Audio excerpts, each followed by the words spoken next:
داغدار بنانے کے لیے ایک دفعہ رات کے وقت میں محفل شراب و کباب کے دوران اپنے سپاہیوں کو بھیج کر امام کو حالت عبادت میں گرفتار کر کے دربار میں لے کر آئے، اور امام جب دربار میں پہنچے حالت گرفتاری میں، تو اس حاکم وقت نے متوکل عباسی نے جام شراب ہاتھ میں اس نے اٹھایا ہوا تھا اور امام کی طرف بڑھا کر پیش کرتا ہے اور کہتا ہے کہ یہ لیجئے، شراب پی لیجئے۔ امام علیہ السلام نے انتہائی نفرت کے انداز سے فرمایا، ارے میرے گوشت پوست اور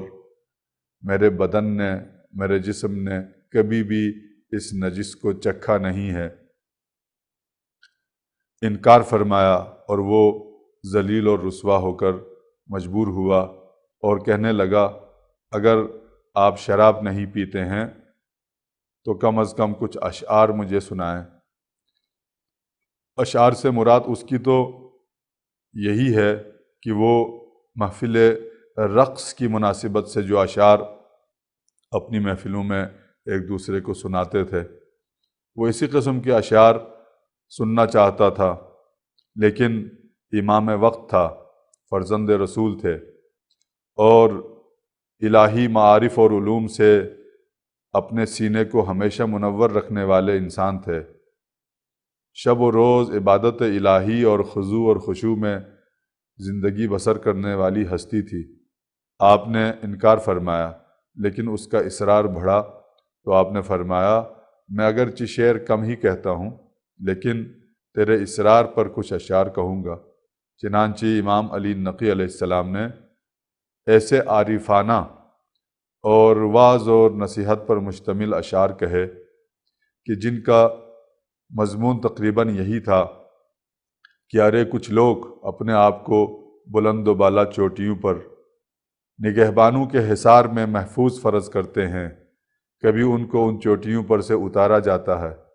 اور ان کو گھڑوں میں ڈالا جاتا ہے جہاں وہ عیش و نوش کی زندگی بسر کرتے تھے، جہاں وہ نرم و نازک بستروں پر لیٹتے تھے اور قیمتی قسم کے لباس زیب تن کرتے اور قیمتی پردے آویزاں رکھتے تھے۔ اب حالت ان کی یہی ہے کہ اس طرح حلال حرام کے تمیز کیے بغیر وہ کھاتے تھے، اب وہ اس قبر کے گھڑے میں جب ڈال دیے گئے تو خاک کے ساتھ وہ یکساں ہوئے، اور پہلے وہ کھایا کرتے تھے،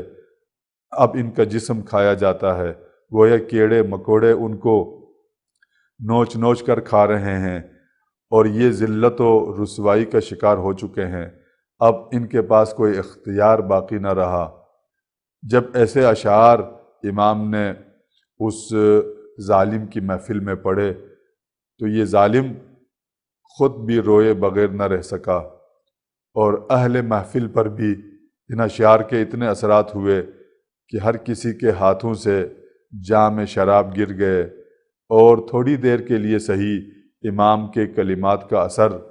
ان ظالموں کے اوپر ہو گیا، اور عزت و احترام سے امام کو اپنے دولت خانے کی طرف واپس بھیج دیا۔ معلوم ہوتا ہے کہ امام علیہ السلام کس سخت ترین دور میں فریضہ امامت ادا فرما رہے تھے،